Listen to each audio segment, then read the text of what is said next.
All right. It looks like we have another guest, another Bay Area friend. I don't know. We just keep bringing out. There's just so many interesting people I've met since I've gotten to the Bay, and Carter is definitely one of them. Hello, hello. And yeah. Thank you for coming on the pod, Carter. Absolutely. Happy to be here. I know that I don't want to make it sound like that's a shot at the people at Iowa, but Hey, the hey, Bay, hey. the Bay is it's been good. Papa Price, now You Carter, know, Mark. you I mean, it's know. been amazing. Hey, look. There's some crazy technologies and stuff going on, which we'll get into a little bit later, going on the Bay. And I don't know. I haven't seen too much in Iowa, but I do. I still appreciate people in Iowa. No shots are there, but uh, Carter, Midwest, step it up. Carter, I know you'd mentioned. We know you got a couple teams, and get a little bit to the soccer corner. I think you might be our first soccer fan guest. Is really Mm. big, but with the NBA, who do you watch? Do you have any favorite players, teams? What's the NBA situation look like? Oh, absolutely. I'm also from one of those Midwest flyover states. I'm from Arkansas. And one of the key Ooh. facts about Arkansas relevant here is that there are no professional teams there. And so growing up, I never really had to commit to an allegiance early. My dad's from Boston, so I've got some affinity for Boston teams. But for the most part, and for NBA in particular, gravitated a lot towards players. For a long time, was a big Dwayne Wade guy, so was a Miami Heat guy. For an even longer time, have been a LeBron guy. So my allegiances Mm. were to Cleveland, and then to Miami, and then back to Cleveland, and now to the Lakers as well. So even now, mostly gravitate towards players. Now that I'm in the Bay, certainly the Warriors for sure. Steph Curry's great. Big fan of LeBron. Other players that sort of pique my curiosity are Jokic, who makes me gasp more than anyone else with passing. Love Ja, love how he plays. Love Halliburton, love Mm. how he plays. Yeah, those are the players I tend to follow most. But if you're asking me, I want the people around me to be happy. So Warriors are who I'm going to be rooting for mostly. You don't follow Malik Monk at all? Arkansas native? That's the number one Arkansas uh, basketball guy that comes to mind, Malik you Monk. know, I think of Bobby Portis still holds the mantle, as Mm, Arkansas guys. So Oh, that sure. Portis. yeah, that's who I think of as like the quintessential Arkansas guy. There are a couple other guys. So I went to the University of Tulsa, and we have a couple guys. DeQuan Jeffries, who I think is on the Knicks G League team, and Mm. then Mm. Harrison, who's been a journeyman for a good period of time. He's been on the Lakers, the Bulls, stuff like that. So Shaq Harrison is quote unquote my favorite player because we were in college at the exact same time. But he is, I think, in the G League at the moment. I've always kind of liked him. He's kind of nice. Big Yeah. guard, can if he guard, if he had a defender. shot, man, he's explosive, super athletic, really Yeah. fast, great defensively. Just the shot never sort of matured into Mm. NBA caliber. Bring him in on the Spurs. We could use a little guard help. So Yeah, I'm I Yeah. genuinely think that's a good idea. So we could give him some minutes. So I've actually got a list here of basketball players from Arkansas, and I got it here sorted by points per game. So the number one player points per game from Arkansas, and this is where me and Sam, our age, can kind of come into play here. We don't necessarily think back to all the background of these ooh, can I guys, but guess? Ooh. yeah, guess. See if you Is can this all guess. time or currently? All time, Is Derek Fisher at the top? It not might be Scotty. Fisher. Is Pippen from Arkansas? It's Pippen, Scottie Mm. Yeah. Pippen. Wow. So I think Pippen has to take the crown as the best Arkansas basketball player. He If you is. want to go way back, Danny Manning, I believe, was also took Arkansas to the Mm. championship in '94. The college guy. Yeah. Danny Manning, Sure. I think number one overall pick too at one point, at least a, So. Yeah. a high draft pick. Pippen's in the Hall of Fame. Also, Sidney Moncrief in the Ooh. Hall of Fame All from right. Arkansas. Joe Johnson Yes, is second classic. in points per game career from Arkansas guy. Nice, Also, Joe. a Lakers guy. I don't know if Sam, this is a segue. Stop me if it isn't, but Austin Yeah. Reeves, I did Arkansas not know guy. that. Oh, I didn't know perfect. that either. We could just pull up an interview now that I look at that. I he get does. it. He talks like Yeah. he's got that Arkansas thing from him. So Certainly. There you go. Now you got a player to cheer for along with LeBron. There we go. It's But not just LeBron and Scrubs. There's another player there.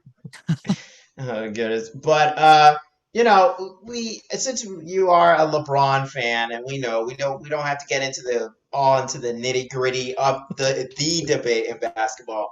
But when you do, maybe, I don't know. I don't know. But when you do run into an MJ supporter, what is the stats or the thing that you point to as a LeBron fan that you have him obviously as the GOAT? Oh, this is a great question. So I am relatively young, such that I never watched MJ play. So this sort of shades my discussion, obviously. The way my short form of this discussion is like, from my perspective, it's pretty unassailable that LeBron has had the best career, the best. Like, if you count up all of his years, they were just better than Jordan's from like year 1 to year whatever year this is, 21. Like, on the aggregate, he's had a better career. Where you want to can split hairs is that, like, okay, like, who had the better peak? And if you want to define peak as about 3 to 4 to 5, maybe 6 years, it's probably MJ, it's probably Michael, but it's not as far away as LeBron's peak. I think those years at Miami going into the second stick of Cleveland are about as unassailable in terms of like how good can a player be at the sport of basketball. And so from my perspective, it's like, well, if the peaks are reasonably close, say LeBron has the second best peak of all time, and it's not that far off from my perspective, and he had by far the better career. Second, Kareem is probably second in that stat given the longevity factor. Those two things sort of a weighted average sort of puts LeBron over the top. When I think about like players who have been like, what's the single best game I ever saw? The J.R. Smith game, that game one against the Kevin Durant Warriors. I rewatched that game like a couple months ago, and you watch it, and you're like, LeBron has like 51. He's like 1-on-5 every possession, dominating the game. And you watch a game like that, and you're like, how am I supposed to like fault LeBron that he lost this game and this series? So that's the general feeling. I never anticipate changing people's minds about who's the GOAT. It's really not. But I do point a lot to I really like the Thinking Basketball channel, who does a lot of like greatest peaks. Shout out. So shout out to Baylor. Yeah, I know he's listening. So he's a fan. That's what I think about the GOAT debate. And that is one of the things that I have been thinking about a lot when ranking these great players is, what is important when we're talking about the greatest player of all time, because, it is there's the two things, like you said, there is the peak to it, but there's also the totality of the career, which I totally agree with you. If you just are looking at resumes, I mean, the six titles is one thing for MJ, but the fact now that LeBron has the scoring thing, like, I think he has enough accolades where I think the resumes are at least, right on par with each other. So like you said, there's also the peak factor, but then it's like an offshoot of that, like kind of a third thing. And it's just it's always something I think about too when I'm thinking about these guys. And it's so simple, but it's just like, who would you take in a game? Just one game. Who do you want? And I don't want to start like jumping ahead into topics, but one of the things that was floating around in the news this past week was Durant was making comments about his GOAT status, saying, what have I not done? And he's another guy where it's like, okay, I get the resume. I get that even maybe, on court, you would rather have him over Curry, but he's a guy where it's like, are there actually like 12 players you would rather have over Durant? So I have actually been thinking like a lot about what is important in the all-time great conversation. Cause I do think now that LeBron has enough and there's, enough great players where I think in these different arguments, you can find, different guys for your thing. I think even when we're looking at career, like Kareem, you can't leave Kareem out if we're talking all-time career as well, too. Oh, not when at we're all. just doing the thing. So I do think you can make different cases for different guys, like based on these things. Yeah, it's we do this weird thing because, like, in theory, the GOAT debate is like who gives you the most value over the course of their career, but it's not that, because there is the way people talk about Jordan is like he had an omnipresence towards the fact that he's going to win every game. I don't think LeBron ever had that sort of no, that's the thing, or vibes, but it's part of like the debate. You talk about it, every sort of discussion about basketball is like relative to area. So it's like you want to take Durant and put him back in basically any era before 2000, I don't know, 5, he's just gonna be the best player ever. If you put Durant back even in like 94, he's probably just better because he's played more. He knows how to shoot threes. He has the benefits of recovery. He's just gotten better at basketball as humans have done So it's like weird to sort of all of these are relative comparative comparisons to era too. Makes it impossible to sort of actually be like, who's better? Yeah, and I think when you mentioned your reasoning or what your short form for what you would say, you almost took the words out of my mouth because I've said in the past, like I think LeBron has had the best NBA career of any player. Yeah. While I think an argument could be made like Mike MJ in his prime could be considered like straight basketball, pure basketball, could be best basketball player ever. But so just that distinction. But when you look at like the teams that LeBron had go up against to, like in that J.R. Smith game, there's a reasonable argument to be made that LeBron very well in a normal, kind of era could have maybe reached MJ. He just reached, what could have been, what probably was the best basketball team ever. I mean, they had, 73 wins and then added KD, and we all know what happened. We all lived it. And so for him to have to go up against the greatest shooter of all time, to go up against the modern NBA with the 3-point revolution, and now we're just seeing it really take off with, every year. Like I think the top 4 or 5 teams are like the most efficient of all time. And, no one's sitting here saying that's better than like the Warriors back in the crazy. It's just like the numbers are off the charts. But when you look at what LeBron had to deal with, and that he's been in the league and is like the line is not going down. We're not seeing his play decrease. And now he's in the league longer than some players been alive. I mean, look at Henderson. I mean, it's just crazy. Yeah. He's starting to play against Bronny's teammates, and his son's probably going to be in the league next year. He's been a basketball player. Exactly. He has not been a basketball player. It's exactly. Like, okay. And not just a basketball player, an NBA player. NBA basketball. The highest level. It's insane. So I totally agree. I was very very surprised that that it was like that. That was because it's exactly what I was thinking as well. And you guys can let me know if this is controversial to the MJ people. And for the people, like I'm not picking a side here because to be honest, like I don't really know who the greatest player of all time is. But I think the guys, like we said, they definitely have the case. But if like I know Jordan gets the I want to call it Mamba mentality, but obviously Jordan was the first one. But the killer instinct, that just like insane drive, and you mentioned the aura as well too. And I think that basketball aura for MJ is like the one thing right now that is obviously it's not the one thing, but it's kind of the main thing that people are hanging on to for him being the number one guy, the 6 rings and all that stuff too. We're not criticizing Jordan here in any way, but if like just watching LeBron play the way he's playing in year 21, to one, just be playing at this high of a level, but to be caring this much on it at this point in his career when he's done all this and to still have the drive, like MJ walked away from basketball twice. So again, I don't know if that's controversial to the MJ people, but explain that. I love this. If he's the guy, like I'm just saying that, like LeBron has still continued to show this commitment, and he doesn't get that label of like he's never gotten that killer instinct label for some reason. That I do think again, it's keeping him. For these Jordan people, it's like the thing that, Jordan's got the mentality. Jordan, it's like, well, LeBron's still going.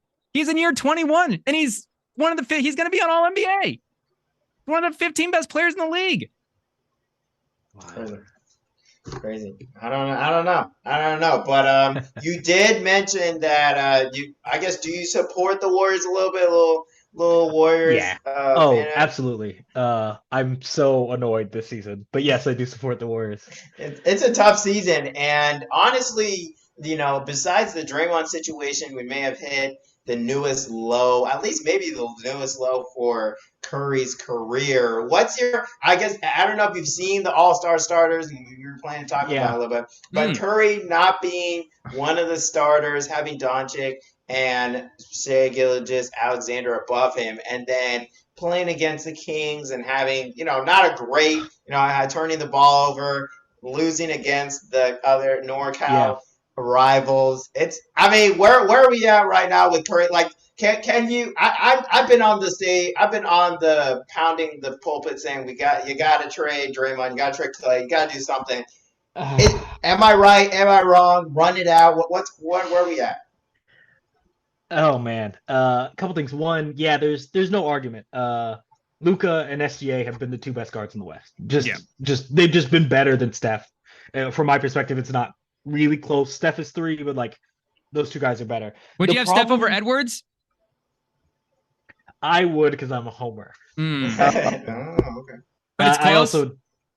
Well, this is one of those situations where it's like I trust Steph. Like, when in doubt, I'm gonna go with my guy who's just like done everything you can do on the basketball court. Okay, so my feeling with the Warriors is that they are in a weird spot where they are victims of their own past success. You know, the dream for this team, the only sort of thing that feels satisfying is that they ride it out together in the sunset. But the only way that feels satisfying is if they're good. And the problem is they have not been good. And so they can't just do the ride out in the sunset. But it feels wrong to send Clay to another team, to send Draymond to another team. Who are you even going to try to get back into trade? So the dream scenario for me is that like they are a competent team that doesn't bottom out. These guys get to sort of ride it out, be competitive. They're not really good enough to win a championship, but it still feels good, and they all retire together. You know, it feels wrong to be like, hey, Clay, you gave us 4 championships as part of this incredible dynasty, coming back from what you've come back for. But hey, we were trying to eke a little more value for the franchise. It sucks. But if I were like a cold-hearted GM who was like winning above everything, like, yeah, I'd look to see what I can get for Draymond. I'd look to see what I can get for Clay for sure. I'm not sure what the value is, but I don't want to see those guys separated. But the season has been sad. Where would you have those guys just in general right now? Where's your standing with those guys? Because, I mean, you know, Curry got snubbed from the All-Star starters, but something we might talk about, me and Sam, in a little bit later, is the Olympic pool. And Clay and Draymond both got snubbed from the 41-man Olympic pool. And, you know, that's, I don't know, is that, you know, for them just to not be like almost top 45 players in the league, like, is that accurate? Can they get back to that in any kind of way? Like, what's the high end? What is the upside for those guys at this point in their career? That's a great question. It's hard to think of them as being snubbed when they've just played bad. They just have not been the sort of heights of who they were before. And they, to some extent, feels like they're being passed up. I feel more confident talking about Clay. Like, his shooting is worse. His defense is worse. He's just has not been a winning player. He's taking worse shots all around. You can see him get more frustrated with himself in the games, you know? Yeah. And so it's sort of hard to be like, hey, like, you're still the player you once were, when it's just like, I can just go look at numbers and see that it's not as good. Draymond's harder because part of Draymond's value has always been maximized by being by Steph and by Clay, the two greatest, you know, the greatest shooting backcourt of all time. You know, that is just like exactly what Draymond's skills are for. And so when you lose the sort of potency of that, and you don't have the, you know, Draymond's lost a step sort of offensively for sure, just in terms of his quickness, in terms of his decision making, I think that's dropped off a step.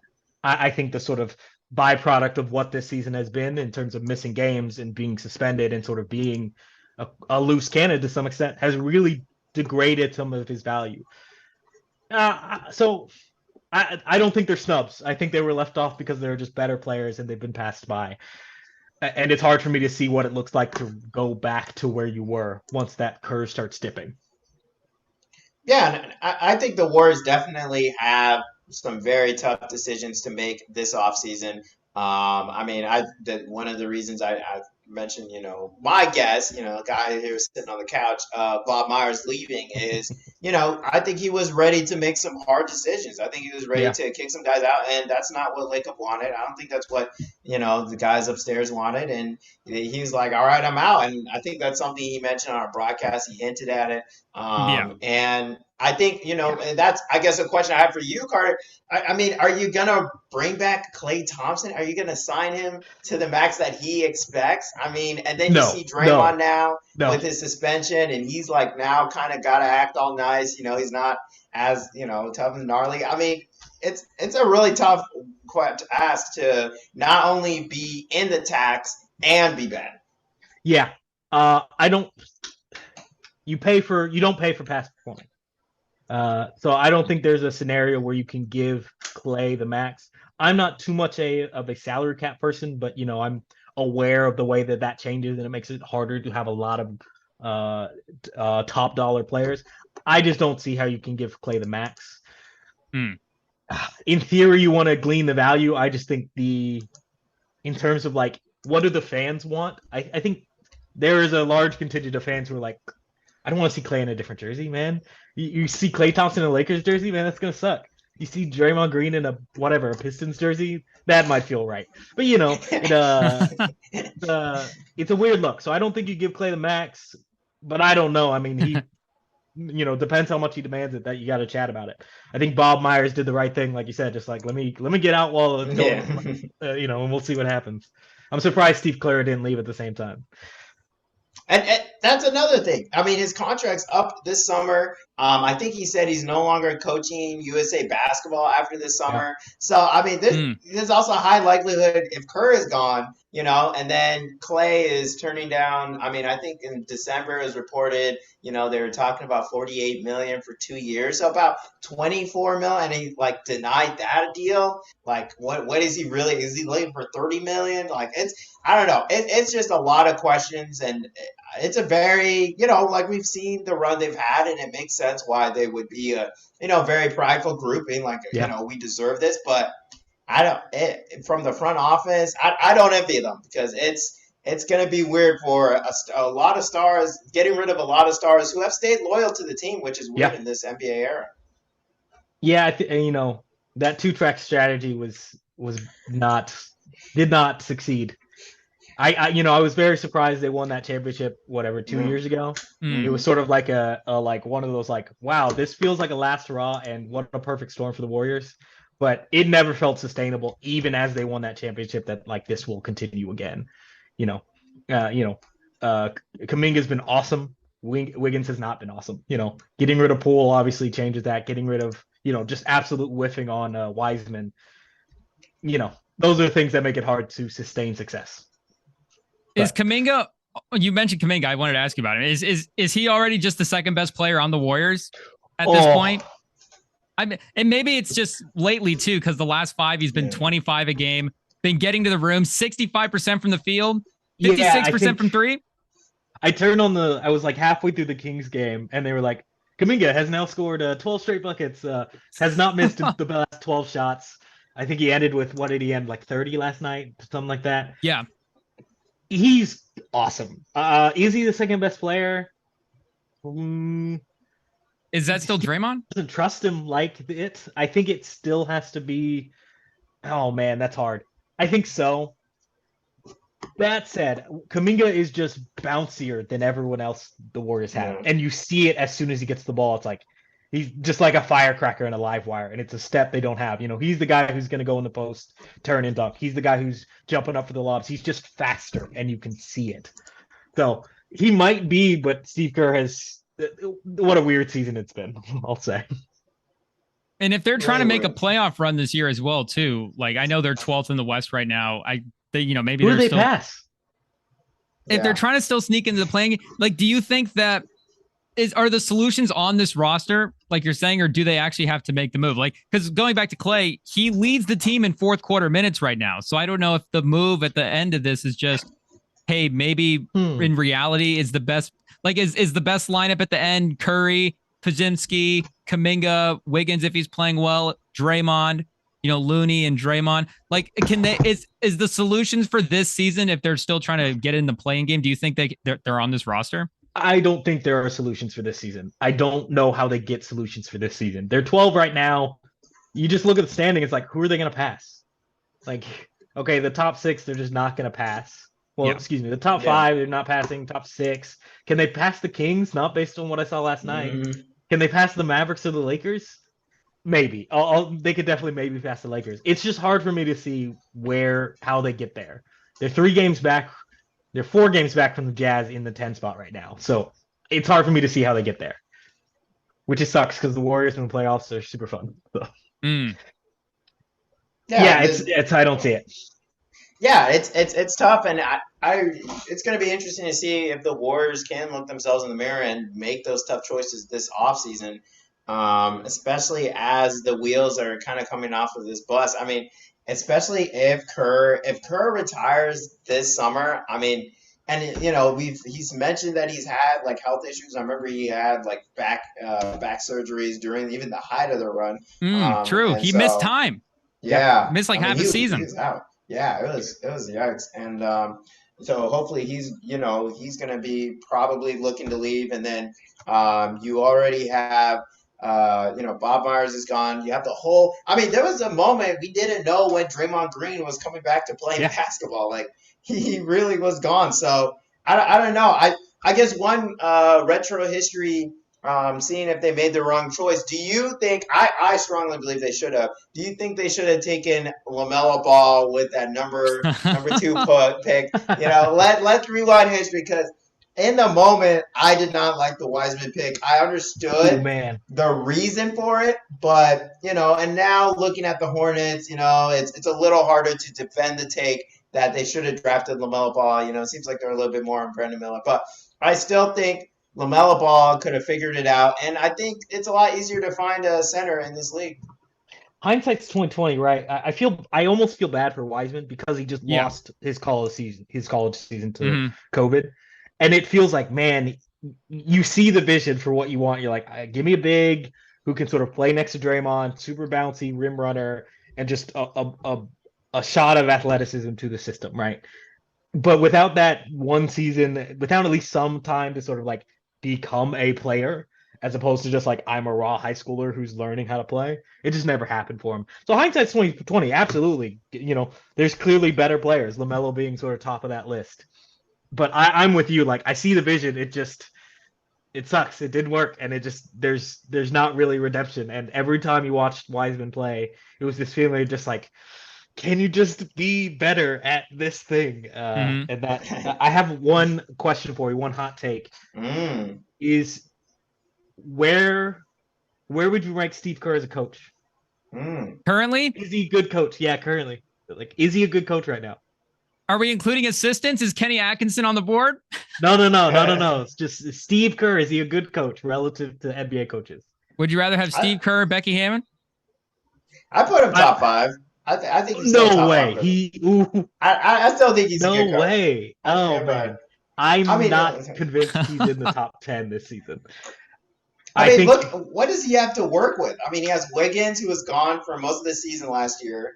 He has Draymond, who's knocking people out. Like, it's not like he has the all-stars. One of the things I value highly in a coach is like the ability to like, I don't care who the players are, we're going to make a system that works for them. And Steve Kerr has not done that and has not demonstrated the ability to do that. Like he came into a Warriors team and implemented his system that worked great for Steph and Clay and Draymond, and bringing in Draymond over David Lee, stuff like that. But I don't know if he does something that like, you know, Spoelstra, the best coach in the league, where it's just like, I don't care who the players are, I'm going to build a system that like maximizes all these random players.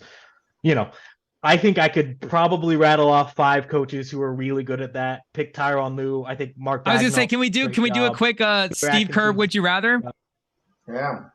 Oh man, yeah. So I'm not convinced Steve Kerr is a top 5 coach. And I don't know if he cracks the top 10 given like the lack of flexibility and how he's. I just don't think he's maximized this roster even with the young guys. You know, benching Kuminga and Podziemski for Wiggins and Clay when they're just playing bad. Tough look. Well, here, can I throw a quick would you rather at both of you guys? Hit me. You can go yes or no. So you said Spoelstra is already the best coach in the league. So Sam, I mean, you're not taking him, Sam. No, I take Spo one. I mean, he's top 5. I don't think Kerr's the best coach in the league for sure. Okay, then I don't. You know, I'm not saying this is in any particular order, but would you guys take Pop over Kerr? Yes. I wouldn't. I would. Sam's already. Absolutely.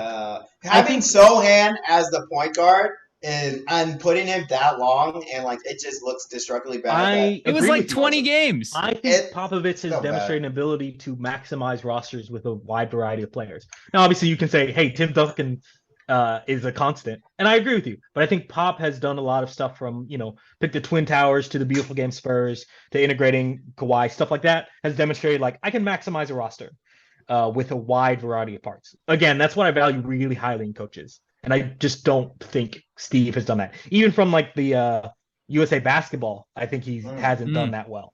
So I mean, it seemed like Pop did have some like favorites with USA basketball. Well, we don't have to get into you know, Pop. You We know, don't have to knock go it drive by out. shooting a You Pop know, on this. you know. Look, Kawhi Leonard and Pop. It didn't seem like it was all hunky dory. You know, KD didn't have his issues with Kerr. It was definitely with Draymond. So you know, and the Spurs were bad. Like there's a reason they were in position to get.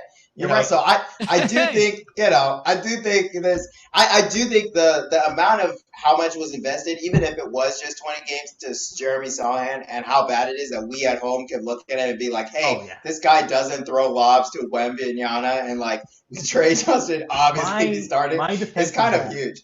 My defense of that is I only have one defense. They know that Wemby is awesome, and so they're trying to see what else they can do. There's no expectations for this season, and so it's just like, hey, we know if we put Wemby next to a competent point guard, it's gonna be fine. Well, let's try all the stuff we're not sure about. I think he left Sohan out there at point guard for too long. I think he could have moved to other things sooner. But from their standpoint, they're like, hey, let's get another like top draft pick. Wemby's awesome and incredible, and whenever we put a team that's semi-capable around him, like this guy's gonna be a monster. So I have no problem defending that from a standpoint of like, there's no expectations to succeed this year. Yeah, it was like 23 games. I said rapid fire, guys. Just go. He's just going to town on his coach. Yeah, pause that. Going through the rest of the West quick. The Rockets, would you take Udoka? That's tough. I think he's a better coach. I don't like some of his backstory, but yeah, I take it. His coaching? I think he's awesome. Off the court? No. Ty Lue? Oh, absolutely. I think Ty Lue like the top 3 coach in the league. Yeah. Would you take him over the Thunder's coach, Dagnall? From what I've seen this season, I think Dagnall's been better. I think Dagnall's been an awesome coach this year. But I think Dagnall less of a track record, so it's hard for me to like feel very confident about flexibility. But I think from what I've seen this year, I've been very, very impressed with the schemes. I put Dagnall still in the top 10, but I don't know if I put him over Kerr. Like, Kerr has won a couple championships. Like, this is not a ball off the streets. Like, you know. He's a scrub. I've been so frustrated. He had to keep this team together somewhat, you know. I still have him above Dagnall. But, and also, with the OKC, like, you know, their talent of their players is really good. So yeah, absolutely. You know, but I think he's been great. Keep going, Ram. Yeah.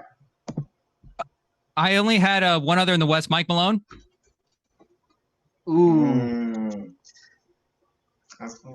I love his press conferences. Yeah, dude. Give me Mike Malone. Excuse me, Michael Malone. Michael Malone? Would you take him drunk, though? You're taking yeah, dude, totally, man. That makes every coach better. Drunk Michael Malone over drunk Steve Kerr any day of the week. 100%.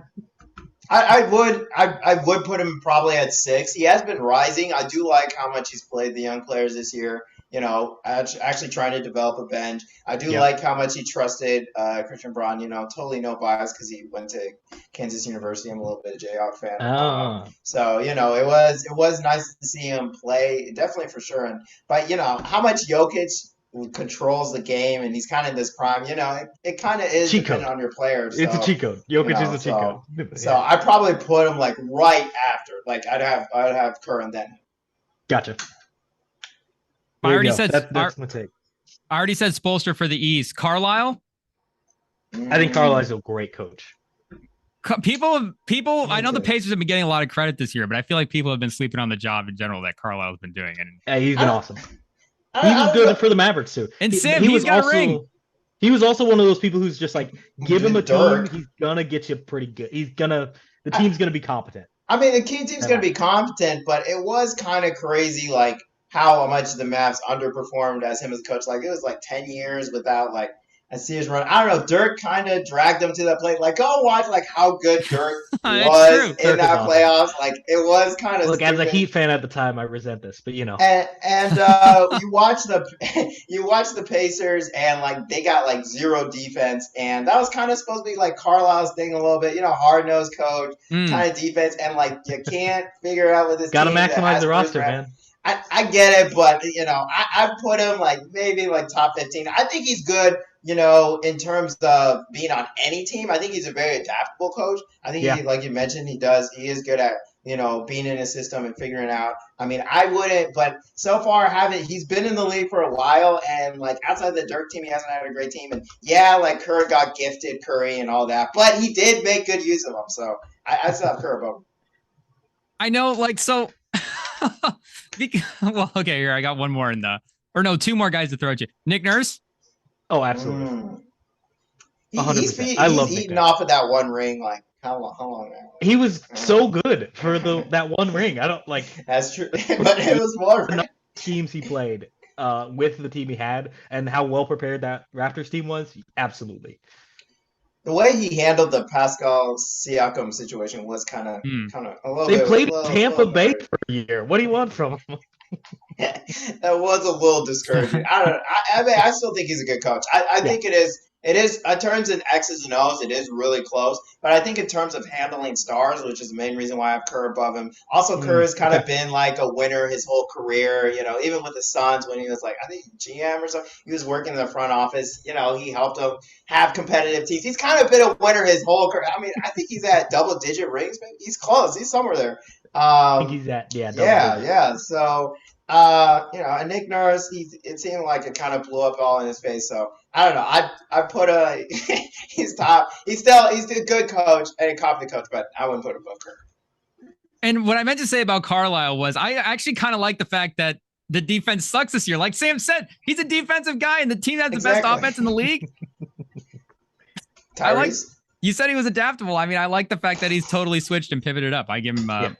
Give him respect for it. Like you said, maybe at some point figure out the defense. But the last guy, not active, but Mark Jackson.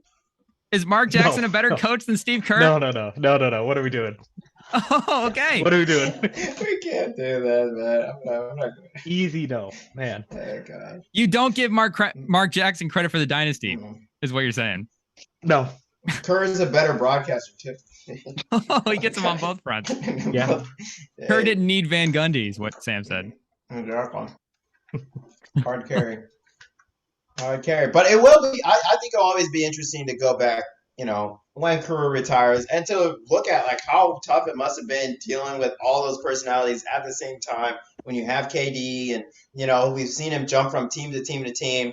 When you have Draymond, I mean, we've seen the violence from him, and Curry, who he's we know him as a good leader, great leader, but there's been some question marks as of late as how much control he's had over the locker room, and even Clay's gotten a little prickly. So shout out to Kerr, and yeah, I mean he had to deal with MJ. I think he maybe learned some lessons from that, and I'm a big Kerr guy. I like Kerr. I don't. It would be. I wouldn't put him number one in the league. I think what Spo did last season just cements him. I mean, that was just stupid. Like you take Gabe Vincent and he's never won Coach of the Year. Exactly. He's never won Coach of the Year. That's crazy. Oh, he's like crazy. Tomlin. Yeah, exactly. Everyone knows he's a great coach, best coach in the league, but he never overperformed. So, maybe it's good after we've seen what happened to Monty Williams. Fair. When it comes to the, I don't know about that. All right, are we ready to move to soccer corner real quick? I know what you're a main fan of Barcelona. Speaking to you, also know you're a big Messi guy. But I guess Lionel Messi. Yeah, he's a clean guy, but Lionel Messi. Lionel Messi. But I guess looking at your team recently, the emergence of Lamine Yamal, the teenager, just had a great goal in the last game, even though you guys got knocked out of the Copa del Rey. But, is there any generational qualities with him? Like, are you starting to believe that you have maybe, not another GOAT, I'm not saying another Messi, but someone who could be potentially the best player in the world at some point with what he's doing at such a young age? What's this guy's name? Lamine Yamal. He's great. And Coach Xavi trusts him. I think he's played or appeared in like every game this season or some crazy stat. He's great. He's not – I would not describe him as transformative, except in the fact that he is young. He's a very good striker, and when you confound that with his age, it is incredible. but he doesn't feel like a world-breaking player to me. You think of Mbappe when he was coming up, it was like, this guy breaks the game. Messi when he was coming up, same thing. I don't feel the same from our striker presently, as good as he is. Barcelona's in a weird spot. Obviously, we had like a dynasty, and things have been rocky right now. But we've got a slew of young players that I have a lot of trust in. Lamine Yamal obviously is one. I would say Pedri and Gavi are both like long-term anchors for the Barcelona midfield who are awesome. There's a couple other young guys. I think we just started a fresh, I'm going to say like 18-year-old center back the last game. So there are the inklings of good things coming from the youth at Barcelona, but it does not feel as fabled as the Barcelona youth system once did. Are you willing to? Are you open to buying a piece of grass from the old stadium? Are you going to support your club financially? I don't know. They might need some help. I have me an Iniesta jersey in my closet. If I ever go back, I'll grab me a Pedri jersey. But I'm not buying a piece of the grass. I'm not doing none of that. Barcelona has already, it's already in enough financial trouble. I don't think any dollars from me can really get them out of that hole. And, being about, 7 points back from Real Madrid in third place. But it is kind of interesting. This year has been kind of a upheaval and for both Bundesliga and La Liga. And I don't know if you've watched too much of Girona. I haven't too much, but them, taking the league by storm, and we see Bayer Leverkusen the same way, like, is it, I guess, showing, a little bit of how teams are in the middle of their stages? Like Real Madrid still has all these superstars, shout out to Jude Bellingham. But, being in the middle of eras, I mean, are we seeing that, I guess, with, your team, but also Real Madrid and Bayern as well? No. Soccer, you know this very well. Soccer does not have the teams at the top tend to stay at the top because of money. So like there's basically no era in the foreseeable future in which Real Madrid and Barcelona are not like top four every single year. Girona is awesome, and they play a really interesting style tactically. If you're looking for like soccer content on YouTube, Tifo is really good at breaking down a lot of tactics as well. They're very, very good. Every time I watch them play, which is not too frequently, I very much watch Barcelona. I'm impressed of just like this team is awesome and very good and better than the team I support. So I'd say the same about Bayern. I don't pay attention to Bundesliga as much. I think Xavi Alonso is coaching that Leverkusen team. Yeah. Also, I think he's on the top list to get that Liverpool job at the end of the season. Yeah. That's something else to bring up. He is also very interesting, but the teams at the top is just like, when you're a kid playing soccer, you're going to grow up thinking like, how do I play for Real Madrid? How do I play for Barcelona? How do I play for Bayern? How do I play for Liverpool? How do the top teams get the top talent because they have more money and more fame. And it's really hard to dispossess that sort of central tenet of the way European soccer is set up at the moment. Can we go back to Lamine real quick? Yeah. So I just reading on him a little bit. He's 16. And so, I mean, just like if this was an NBA guy and if there was a world where you could get a 16-year-old in the NBA, but he wasn't necessarily, transformative. It was like, okay, he's going to be on the team. He's going to play like 8 minutes a game. It'd be weird because like, on one hand, he's 16, he's a sophomore in college. Like I'm reading on here where it says like he couldn't be at one of the award ceremony because he was in school. He's a 16-year-old kid. So it's like on one hand, the fact that he's doing it on that level is impressive. So what is keeping him from being a generational talent? I appreciate that perspective because I think I was too jaded because I think the feeling is that it feels very normal. He plays striker and you're like, yeah, that's an above average striker. But he doesn't feel like an otherworldly striker. But then when you top it with he's 16, it's like, oh, then he is a world-class striker because what is he going to look like 7 years from now? The round that's good perspective, one I should probably keep in mind more because he's just a really good striker. And then you're like, oh, yeah, he's going to get 10 times better in the next 7 years. It's like, oh, okay. maybe he is more than I perceive him to be just from watching the games. I'm probably also jaded by the Barcelona team. Does not feel very good at the moment. And so, what does it mean to be really, really good on a team that doesn't feel as good as it once was? But that does make sense though, because like, so now that I think about it too, like if that player was in the NBA, but it like say, oh, okay, he's really good at like shooting, and you're gonna see that he's gonna be a good defender, but you're like, okay, maybe the handle's not gonna be there. Like you're like, okay, he's really good at what he does, but is he just gonna continue to develop as a role? Like I do kind of get what you're saying there, where it's like, okay, he could definitely continue to maximize the skill set. Is he gonna develop all the skills? Is that kind of like where it's at with him at this point? To put it in like basketball, it's just like, does he max as like does he max out as like the secondary guard or the best six man in the league? Or does he max out as like, yeah, he's a 1B. Like he's Kyrie Irving on the Cavs. You know, where do I think he can max out is that question that feels uncertain. Because I think there's a chance where it's like, I think he might just max out as like, he's a great guard, but he can't lead a team. Sort of in that sort of parallel for soccer. 20 plus points a game, good stats. Yeah, but like he's never going to be a 28 point per game or 30 point per game. He's not going to be SGA. He's going to be SGA on the Clippers, right? So you see Zach LaVine in him? No, because he's better than that. Okay. I think he is a winning player, to be very clear. Donovan Mitchell? Ooh, that's a good comp. Ooh. Maybe. Yeah. Again, this is I feel like Lamine Yamal can be one of the best players on a very, very good team. I do not think he can be the best player. I don't think he should or can be the best player on your championship league winning team. I think he needs to be like your second or third or fourth best player. But again, he's 16. So if you tell me in 7 years, he's like, yeah, he's the best player. He's leading the lines. He's scoring, double-digit goals every season. I'm not going to be shocked because you're right. It's like 7 years from now, and I'll be old, and that's my prime.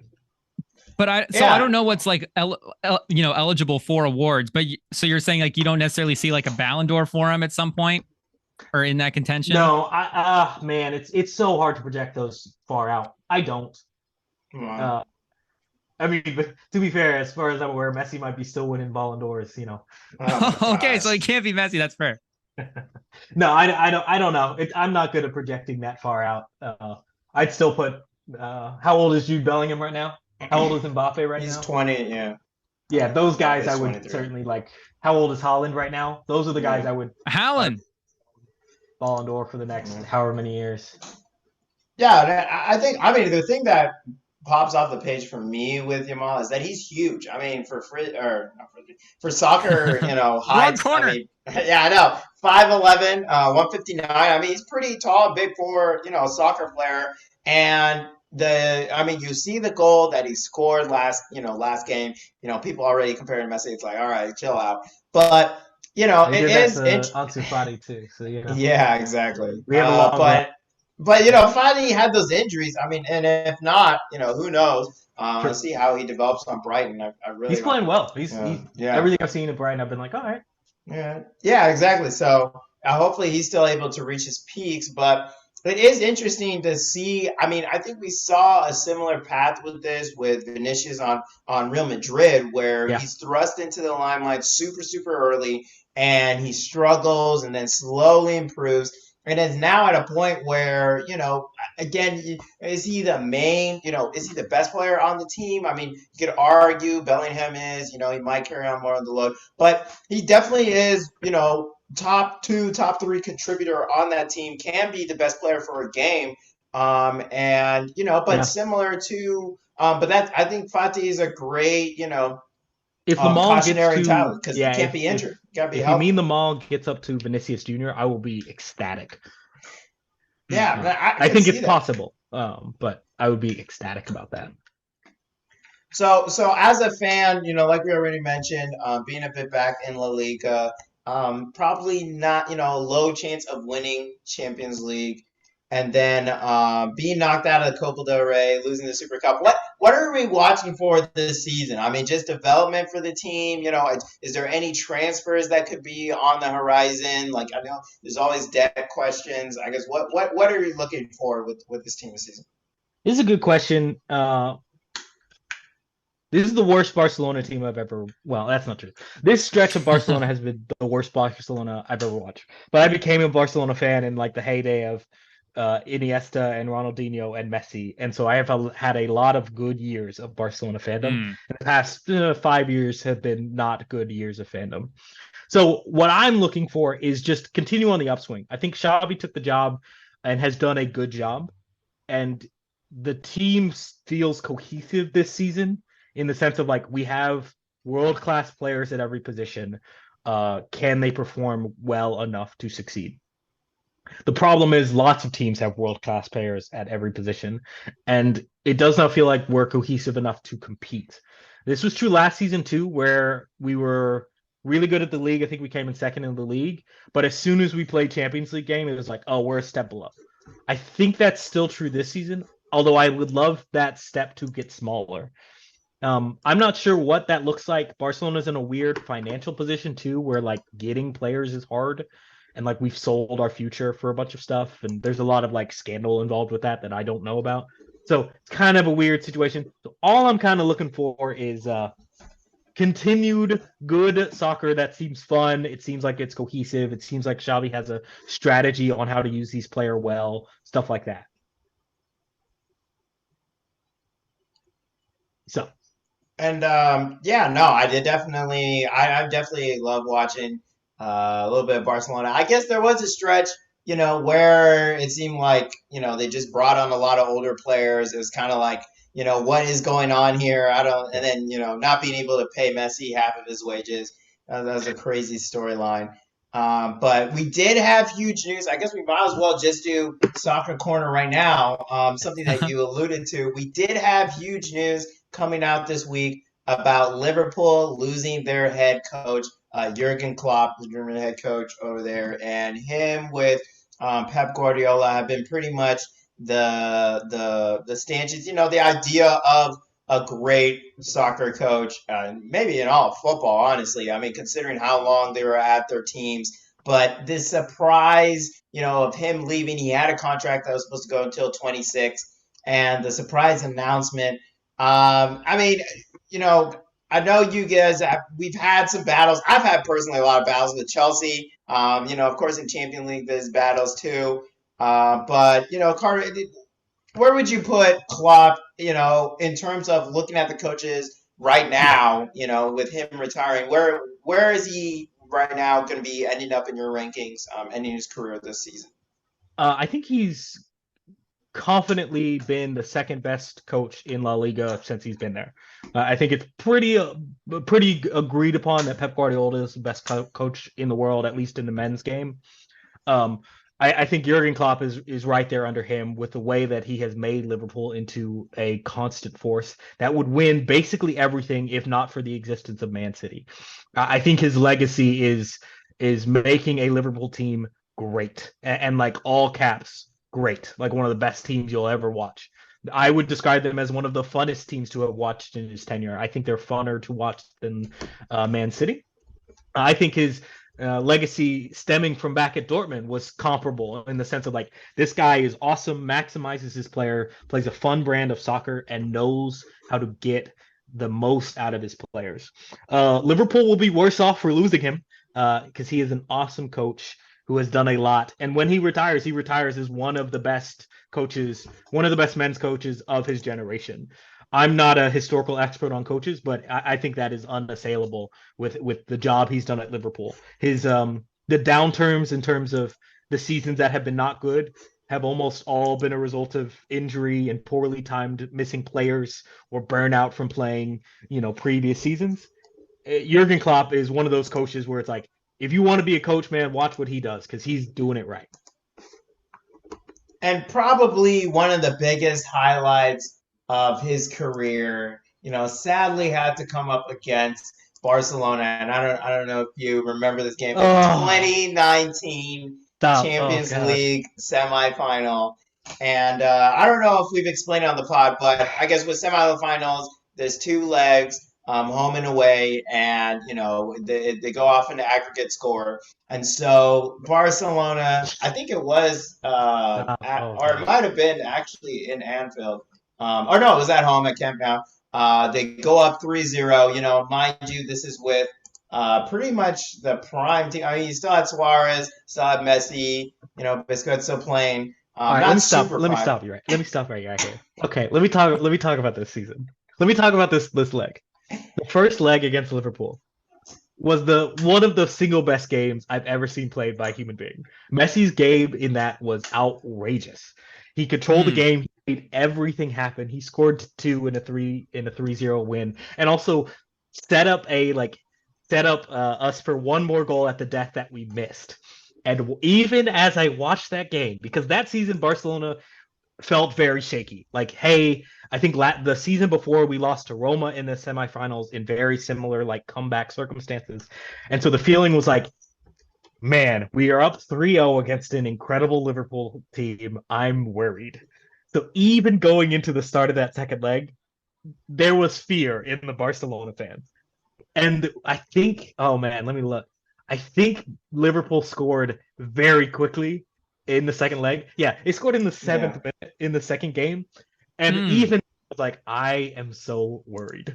I watched the whole game just like so annoyed. And then when Origi scores the fourth goal on that corner kick, I'm livid. I hate that game more than just about any soccer game. It makes me furious.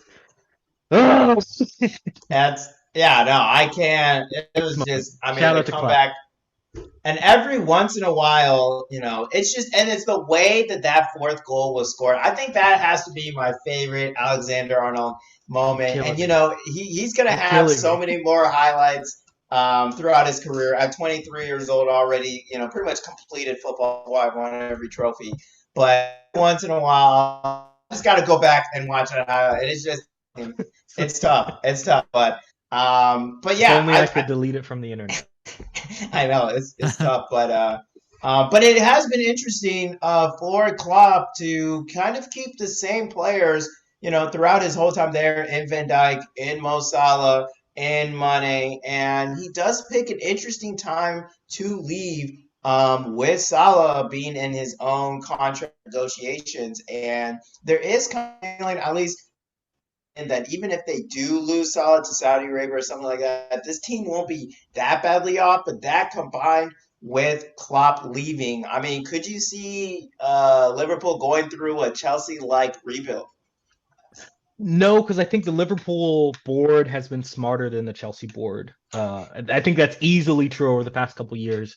And I wouldn't be surprised if they have had a lot of thoughts about what this team looks like. Like I said, Xabi Alonso has done a great job where he's at Leverkusen, league-leading Leverkusen. It wouldn't surprise me if they tap him. At the highest levels of soccer, the manager has so much impact on winning. You know, you obviously see that with Pep Guardiola, that like Liverpool almost certainly will not be as good next season, whoever they choose, in part because it's just like, hey, we want to pick someone, give them time to sort of make the things that they want to be, get the players in that they want to play a system that they want. There are very few coaches who can do the sort of things I care about in basketball, that sort of adaptability to players. Most of the top level coaches on soccer, or a good number of them, come in with a system and then get players to fit the system. But I think that will be true. That was true for Klopp for sure. Like you said, he kept a lot of his players for a long period of time. In part because once you know the system, like, you're good at it. Mo Salah is good at playing under Jurgen Klopp. Sadio Mane, when he was there, is good at playing under Klopp. The Liverpool team came together when they got Van Dijk. You know, those type of moves. So whoever they bring in, I think they have a plan for it. Like I said, I think Xabi Alonso is a good pick. I'm not sure if he would go anything like that. But yeah, I have confidence Liverpool will be at the top of the table, certainly Champions League spots after Klopp leaves. It's always a matter of, like, you know, how do you replace a legend? You know? Yeah, no, I mean, Pep Guardiola himself said, you know, got a whole lot easier now that he is planning to leave. So it is tough, but yeah, well, I've definitely loved Jurgen. He's given Chelsea a lot of losses. You know, we always play him close. But yeah, it'll be interesting to see. I do really respect him also for saying, that he's not going to coach another team against Liverpool. I mean, it seemed like he really had a close connection with the town. I mean, I think he Yeah. mentioned receiving the keys to the city. He's just really, really part of the town, especially for being someone who's not from England. Yeah. Just really respect him for that. But I think that that statement makes me think German National League.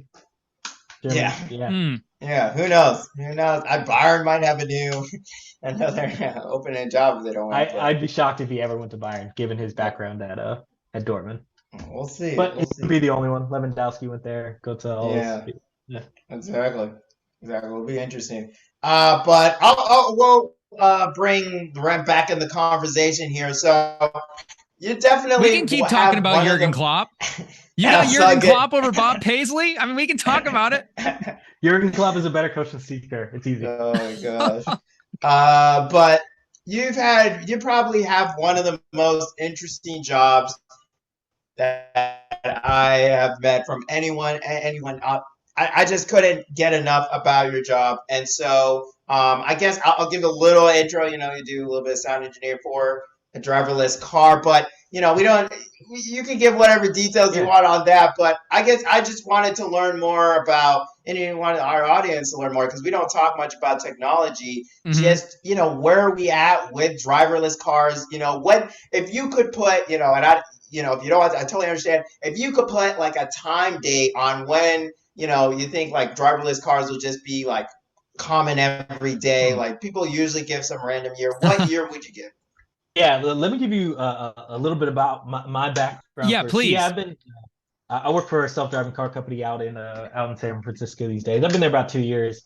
And so I do, my background's in audio technology, so I deal with some of the audio sensors on the vehicle, microphones, we got ultrasonic sensors, stuff like that. So I've been there 2 years. By no means am automotive expert, but I've seen sort of being in the company and sort of the things we're doing well, stuff like that. So to your question, when do I think self-driving cars will be ubiquitous? That is a tough question because there are places where they almost are. Waymo is doing a lot of driving in Phoenix at the moment. The place I work for, Cruise, was doing stuff in SF, is not doing any at the moment. So self-driving cars, there's the strategy that Cruise is generally employing is we want to do like robo taxi stuff. We want to be the Uber and Lyft, but with robo drivers. And so when you talk about like when are those ubiquitous, in big cities, I'm going to say sooner than you think.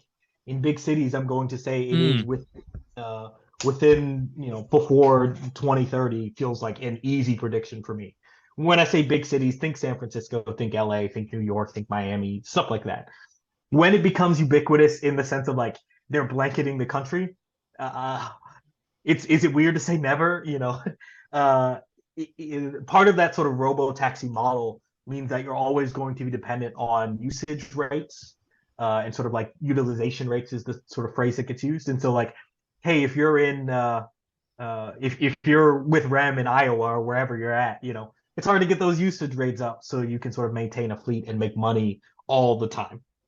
So, we were well on our way to sort of have lots of fleets and lots of cars all over the place. And so that still feels very immediate. And the thing I will say is that it's coming. Like I've been in those cars. I took my father on a ride and he was blown away. When I took people on rides, it was always this feeling about, yeah, they're going to happen. Like the cars can, like robots can do this thing. It's a hard challenge, but it can be done, and we've sort of done a lot to sort of make those things exist, which is cool. It's cool to be at a company that has done that. I want to know a little bit more about your background because, like you said, you've only been with this particular company for 2 years, but are you like a car guy? Is the self-driving car thing the thing you were trying to get into? Because like you said, you're also a sound guy. So was it just, opportunity, this is the company, this is the job, or was this actual field the type of thing that you're trying to pursue and interested in? Oh, this is a great question. I'm just going to answer this and pretend that no one I work with is listening. So I'm not a car guy, never have been, never really cared for cars. So like I said, my background is in what's called acoustic engineering. So I went to grad school. Basically, it's like, hey, I do mechanical engineering, but I care about like sound waves and vibrations and stuff. So lots of my colleagues will do stuff in consumer electronics, think headphones, think microphones, think speakers. A number of my colleagues will do like architectural acoustics. Some of that is like designing concert halls or doing type of audio consulting. I always sort of gravitated towards the more mechanical side, which is my background. So I did some work with regards to like non-destructive testing applications. After grad school, I got a job down in Florida and was doing some underwater acoustics, like sonar type applications. And a very real sense was like, just need a job, trying to get a job in acoustics, what works, and this was it. That job was really fun. A lot of stuff I certainly can't talk about without getting in actual trouble. But I was doing underwater stuff as a defense contractor. You can put at least a few pieces together, not anything more secret than that. And then, I was down in Florida, was kind of ready to go to a different spot. And, the company I work for now called Cruise Self-Driving Cars, they reached out to me and they said, hey, like we need a systems engineer who can talk about acoustics with all the acoustics people. You went to Penn State, which is like a well-known big school for acoustics. You want to work in California for this company? And I was like, no, I don't want to move to California. But no harm in an interview. Maybe I can like see what it's about. Maybe I can get a remote position, et cetera, et cetera. Talked through the interviews, really good fit. The people are great. The job seemed really interesting to me. Self-driving cars as a field seemed very interesting and cutting edge. And so I took the job, moved out here. But from a very real sense, like, no, this isn't like the dream industry, the dream job, anything like that. I would describe myself as a pragmatist when it comes to work. I work to get paid. I want to do really awesome work. I want to like produce really good content in the course of my work. I want to be an exceptional engineer, but from a real sense, like I go to work so I can get paid and then come home and do other things. So what is your relationship then with self-driving cars in general? Is that, before you started working there, was that something that, again, were you interested in the idea of that as just, something that you would eventually be doing? Like, is self-driving cars a thing that you were interested in as, just a long-term option at some point? Yeah, man, I hate to give you bad answers, Rem. Not really, no. No, I just wasn't on my radar as like I think it's interesting. It's one of those things that's like theoretical in the sense of like, yeah, eventually like that's a thing that's going to exist. And then to be dropped into it and be like, oh, not only is it a thing that's going to exist, it like does, and now we just need to make it better, was really interesting and sort of surprising. So I've never been a like super heavy technology guy except from afar and only in scratches. And now that I'm out here, it's like, yeah, I know this thing pretty well. And even in the context of my job, I'm on the hardware side of things. The bulk of like the magic of what we do is on the software side. Pick your buzzwords: machine learning, AI, deep neural nets, et cetera, et cetera. Those are all just like magic to me.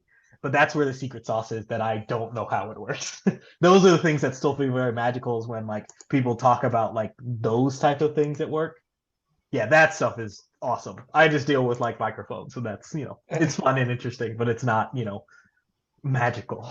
No, I think those are perfect answers, because what I wanted to know was like, now that you're in the company and have been there, is your relationship with self-driving cars and that technology, like, how has that evolved? Because like you're saying, it's not just that it's just being implemented, it's that it's already real. So like, are you already living the reality of like, yeah, self-driving cars is just a thing?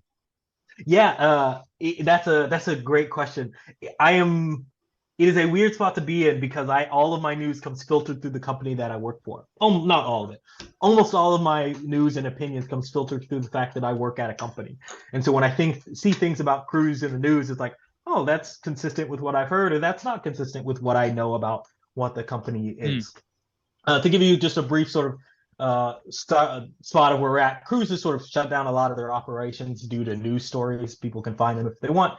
And so it's weird to sort of see and filter, like, how do I think about self-driving cars in the context of where we as a company are at? The feeling is basically unchanged in the fact of like, self-driving cars are a thing that exists, and they will become more and more present everywhere in a way that is very real. But presently, it's sort of like a weird, like, I'm sort of observing the company from the inside and sort of having my feelings about that, while also being aware of like the broader context. The biggest thing that has happened since I've been here is like, I have many opinions about other companies who are doing self-driving cars. Ooh. I don't, what Tesla's doing is very different from what the company I work for, Cruise, is doing. It's very different from what Waymo's doing, and their strategies are different. And I have, that's the feeling is being on it and having seen a lot from the inside of at least where I work. Are you able to talk about those strategies a little bit? Because one of the things that I was looking at with, what you guys were doing there, and the thing that hadn't really occurred to me with it was the taxi thing. Because you think self-driving car is going to be, I own a car, it drives me somewhere, more so than the car is, it's taxiing around. You don't necessarily have it staffed. Like, is that what we're talking about when we're talking about strategies? Yeah, there's certainly, I will describe our approach, sort of Cruise's general, sort of high level thought process on its approach. I would say Waymo's approach falls in a similar bucket. The general sentiment was like, hey, what we want to do is we want to build out a robo fleet and then deploy them so that people can use it, but we own the cars and therefore we get all the profit. If you think about it relative to like an Uber and a Lyft, if we take the human driver out, there's less cost for a different person. Cruise gets all the money, we make an endless amount of money, et cetera, et cetera, et cetera. Basically we own all the cars and then we sort of distribute them where they can be utilized maximally. And so the strategy therefore has been like, well, we can start in a small spot, sort of train, learn, get really good, and then slowly expand, because the expansion process will be relatively easy compared to once you know how it works. So Waymo's done that in Phoenix and in San Francisco, and I think they're deploying in LA. I don't know. We were doing that in San Francisco, same type of thing. Pick a small area, figure it out. Going to a different city and scaling will be relatively easy, compared to the hard problem of making a car drive itself. If you contrast that with Tesla's approach, one more thing on Cruise and Waymo. The general framework of what that's described is what's called level 4 driving. These levels are kind of weird, but the general sentiment is like, you don't need a human to do any of the driving. They basically can't do any of the driving. The car can drive itself. What that means is that you have really high levels of reliability, because you have no one, there's no one to take over if you don't know exactly what you're doing. And it means you need to be able to like know when you can't drive. So if our car like has uncertainty about what to do, it needs to be able to pull over or stop or whatever. So that's what we've been doing generally. What Tesla's been doing is a little different. They've started from like what I'm going to describe as an L2 system, which starts as like, we're going to assist a driver and try to take on more and more of what the driving herd needs to do. So they have a whole bunch of fleets and a whole bunch of cars owned by other people, and those other people are driving it and driving it in this autonomous mode or full self-driving mode, whatever it's called. And then basically, like in theory, what Tesla in theory wants to do is like more and more of the driving just gets put onto the system, and less of the driver gets put on the actual human. One of the tricky things, or one of the things that's challenging in comparing those at the moment, is that in a Tesla car, that sort of reliability concerns and those like fail operational concerns, you don't have to think about as much, because you can rely on the human to be right there if something goes wrong. Part of that is also related to liability stuff that's above my pay grade. I can only talk about so much of this stuff. So It's a different approach. It's always a question about like, which is better, figure it out and then scale, or like be scaled and then try to figure it out all together. I mean, neither approach has quote unquote won, but it'll be interesting to see. I have more trust in the company I work for, but. And I think that is interesting to see the differences in philosophies, because we have seen like videos and clips of like people having their Teslas drive them, and they're sleeping in the car, even though you shouldn't do that. That is driving system, and then them having issues with their cars, nearly 200,000 cars being called back because of the glitch, and that having to be, that bad press. I don't know. Recall doesn't mean anything in these spaces. Yeah. It's like a software update, but recall is what NHTSA uses. So just for some of the language, like when they say like we recalled thousands and thousands of vehicles, it's like, they updated the software. That's true about Tesla. That's true about some of the Cruise stuff. That's true about Waymo stuff too. Yeah. Yeah, but yeah, I mean, it being all over the news, and then Yeah. but if you own the cars, and I'm assuming it's probably easier to fix them to have those updates than being like having to tell the public, hey, bring, either have this updates happening or something like that. So I think, yeah, I mean, I Yeah. definitely could see The the interesting one between of the the two. one of the coolest things about being inside a cruise is that a lot of the conversations we have about our cars and about scaling is about all of the things that are associated with not driving. If you think about an Uber driver, to give you a very small example, like Hmm. if you think about an Uber driver and a passenger gets out of the car and they happen to leave the door open, what do? Well, the driver gets out and then closes the door. Well, what happens if you don't have a driver and the door is open? Like, how do you? That's one of those like trivial. It's like, well, it's not a driving problem, but it's like we need to figure out how to solve this thing. Those type of like not like human factor type stuff are really interesting. Of like, how do we solve this without a driver who is also like that's the person who cleans the car. That's the person who makes sure like the windshield wipers working. That's the person who makes sure et cetera, et cetera, that it's not too cold or too hot or that the music is right. Those type of things you also have to solve when you're trying to build out a taxi service. Do And you certainly maintenance is a big one as well. We can send them back to our garages and make sure everything's working. do you own a car? Do I own a car? I do own a car. I've driven it across the country.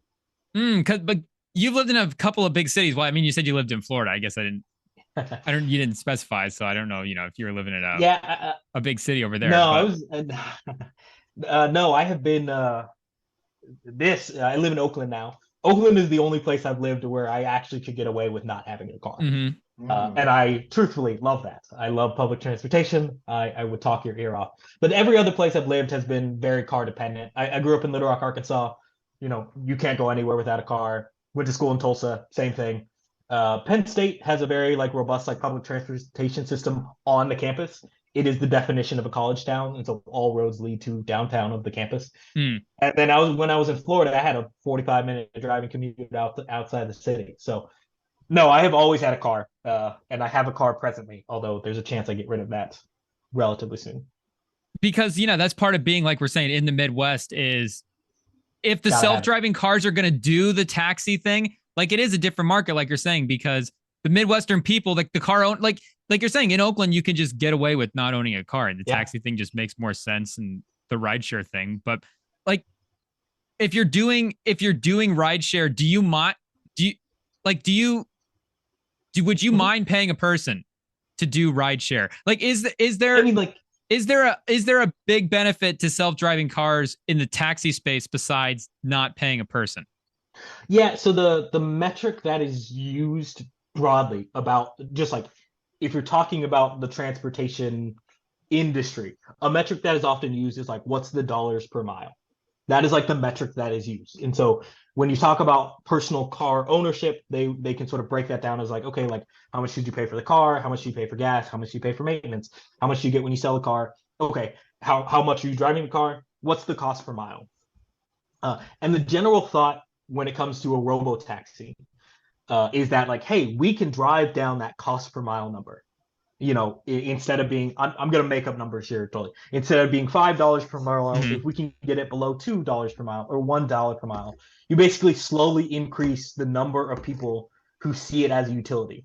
So maybe if you get to whatever, making up numbers again, if you get to $5 per mile, maybe it makes more sense to use a self-driving car than a human-driven like robo taxi type thing. But then, when you talk about the economics of it, there's some number where it's like, hey, maybe I can get down to a robo taxi is less than $1 a mile.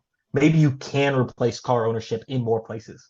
Now, as with all of this, that's still going to be like population centric in the sense of like a denser place means you can use the car more and your cost per mile goes down versus like a more sprawled out place where the economics don't make the same amount of sense. But yeah, the theory of it is that like we drive down the cost per mile so that more people get monetary value from using our service versus using another service or having their own car, et cetera, et cetera. Now, for a place like Iowa, it's probably a far way away because how do you get your utilization rates up when like people aren't going to the exact same place at very similar times or it's not as hustle and bustle sort of in the off hours as a place like New York or Miami or even San Francisco would be. Those are like the economics that like the big wigs at Cruise certainly get paid to think about and talk about money and the strategy. But those are the sort of like economics that people think about. Do you know if you guys are planning on, like, is the goal to just get big enough to where the Midwest adapts it? Because I mean, that seems just like the way it works for a lot of Midwest stuff. It's just like, just let those guys figure it out at some point. Like, it'll work its way into the Midwest at some point. Or is there like an alternate plan to say, hey, we have to actually approach this area differently? Yeah, that's a great question, and I absolutely just can't talk about that. Okay, that's fair. That's like long-term business plan. One, I don't know about it, and two, even if I did, I certainly can't sort of speculate about that for sure. No, because I mean, good question. Yeah, and again, that's the way a lot of the stuff is. I think in general is the Midwest just kind of like the stuff just works its way there and it finds its way there, and if it's popular enough, it'll get adapted instead of necessarily like, hey, let's fix it so it's for the Midwest specifically. Yeah. Yeah, no, and think it is interesting to see a little bit about future technology actually being used in real life. I mean, I know a couple of years ago we've heard of people delivering drones delivering pizzas and stuff like that, and there's always been pie in the sky technologies, but to see it actually on the ground out there. I mean, I've seen driving around the Bay Area, I've seen some driverless cars, but I guess maybe, but I guess from the PR pitch, changing people's perception of driverless cars, what is kind of like the main line used in terms of, or the main kind of verbiage used to try to help convince people who, I think there's a good number of people who will be like, hey, no one's driving the car. What's going on? Yeah, I'll say two things first. The first is like the general strategy is like, okay, well, the sort of broad level strategy is like we build trust, we sort of reach out to people who are sort of more prone to be what's called like early adopters to like new technology. Think like, who are the first people who are going to buy an iPhone? Who are the first people that are going to get on a computer? Who are the first people that are going to sign up for a social media site? Those type of people who have some sort of tolerance for like a new thing. So you sort of build trust, you sort of prove out your technology, you say like, hey, we're better. We're like totally like, we think we're better than like human drivers, like attentive human drivers, stuff like that. You sort of make that case, and then you slowly build people on who are most inclined to do that. That's sort of the high level business case. Lots of people get paid a lot of stuff to like talk and think about like public policy and how we sort of communicate with people, how we market, how we build trust, et cetera, et cetera. The immediate case, and the case that I've seen sort of personally, is like when I've gotten people in the car, when I took my dad on a ride, the amount of time it takes to go from like, oh my goodness, I am in a self-driving car, pull out your phone, there's no one driving the car, you're taking a video, to like, you then like look down at your phone and you're just like on your phone dealing with the video, and then you're just like, you're still in this amazing situation, but it feels very normal. That time is very short when people get in cars. Every time I've been in a car, that like time window, it's surprising how quickly it feels very normal. Like I'm just sitting in the back of a taxi. So from the personal standpoint, like in a very real sense, it's like the more people are in cars, chances are the more people will like the cars. Now you have to back that up by being a great service and a great product, and like you can't have, you have to avoid risk and accident and all that stuff, the trust thing we talk about. But it's a cool thing. It's a cool service that people tend to like. And like the self-driving car, like you still got Bluetooth and stuff, right? So you could still hook up, like listen to music. Remember. I think so. I think we had radio. I think we had various radio stations, I think is what we did. So it's like, you can do like a R&B station. You can do a like top 40 hit station. You can do a jazz station. I think that's what we were doing in our cars. In the car that I drive, I don't even have Bluetooth in it. I've got like one of the transmitters where you've got to find like a dead station, and then you can Bluetooth to the transmitter. The transmitter will go to the radio. So I don't know. Maybe you can hook up. Maybe you guys need a Bose partnership. Get some speakers in the car. I'll go talk to the team about that one. Yeah, we'll pitch it. We'll email the company for you. We'll email corporate. Is that something you guys, is that like a thought process that you guys have now, is like, well, if the driver is in the car not driving, do we design the car, the interior of the car in a different way? I'm not saying like the physical interior, but the actual things the driver can do in the car. Or not the driver, yeah. the rider? No, you're totally right. One of the things we've done, let me see if I can find a picture of this thing. So one of the things, I'll throw you an old picture in the channel. Basically, yeah, when you don't have a driver, you can just get rid of a lot of things in the car. Like, you don't need steering wheels, you don't need pedals. You can free up a lot of space. Oh, we're also an electric vehicle, and so it's like, okay, we don't need an engine. So you can actually like sort of design a car that's built only around riders. And so we have sort of, we're in the process of trying to see what that looks like. So Interesting. Trying to get my pictures loaded up here. I think that's an old article, but it gives you a sense of like, hey, like we're doing stuff that, is like campfire seating. Cruise is doing that, Waymo's doing that, Zooks, which is another company in the space, is doing that as well. This is kind of like, it's almost set up like an old school like horse and carriage. We're like going back to the old school days. Yeah, just get rid of the horse. Yeah. Yeah, it's starting to look a little bit like Detroit Become Human. I don't know if you've ever played that, but their public transportation. One? Yeah, it's a futuristic, but yeah, it's very similar. I mean, like you mentioned, because you don't have a driver or wheel, you can just rethink. You can rethink it, but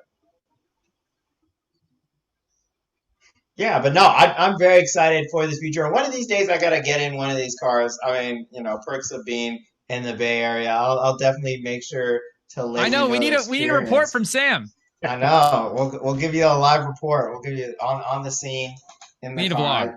I'm very excited. I'm really excited. I don't know. We'll see if I can convince Nat to go with. I don't know. We'll see. But I didn't have anything else. I don't know if you had anything, Rem. But wait, or what do you say? You got well, one I did want to end on one shout out real quick. I don't know if you saw this, Carter, but we should mention to the people we're recording this Friday night. We're recording this right now I guess we recorded this during the Mavericks-Hawks game. That game just finished, and that game finished with Luka Doncic having 73. 73, 10 rebounds, 7 assists. That's most since Kobe. The most points since Joel Embiid did it on Tuesday. What a week for high scores. That's crazy. Oh, it's more than that because I think he only Booker was 70. So Booker was at 70. Booker was at 70 flat. 70. So last season was actually the first season with multiple 70-point guys since 1963. We had Dame did it in February. Donovan Mitchell actually did it in January in an overtime game. And this year we've got two in the same week. Carter, are we going to get to 3? It's certainly possible with the way that teams are playing these days, the offenses we see. Yeah. Who is it?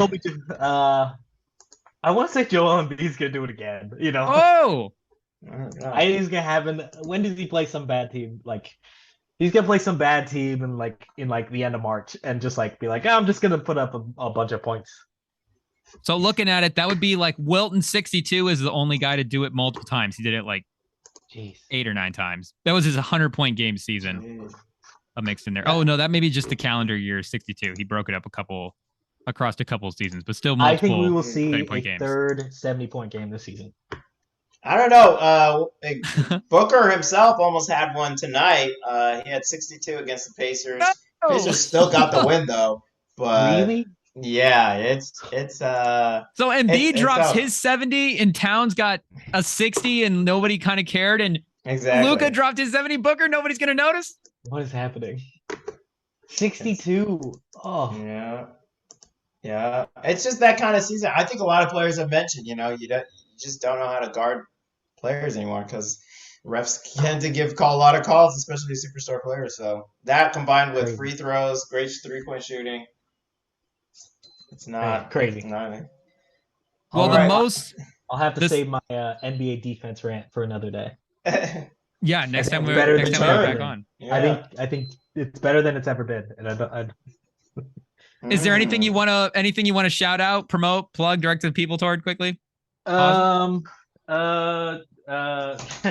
Here's my cute shout out. Shout out to Love. I'm getting married this year. I'm super pumped about it. So find somebody to love. That's great. That's my shout out. I don't really do anything on socials. I just, lurk on every platform. So nothing to see, nothing else for me to shout out. But find someone you love, love people well, care about people. That's my Hey, shout out. well, congratulations. That's Yeah. crazy. That's Thank a you. big deal. Congrats.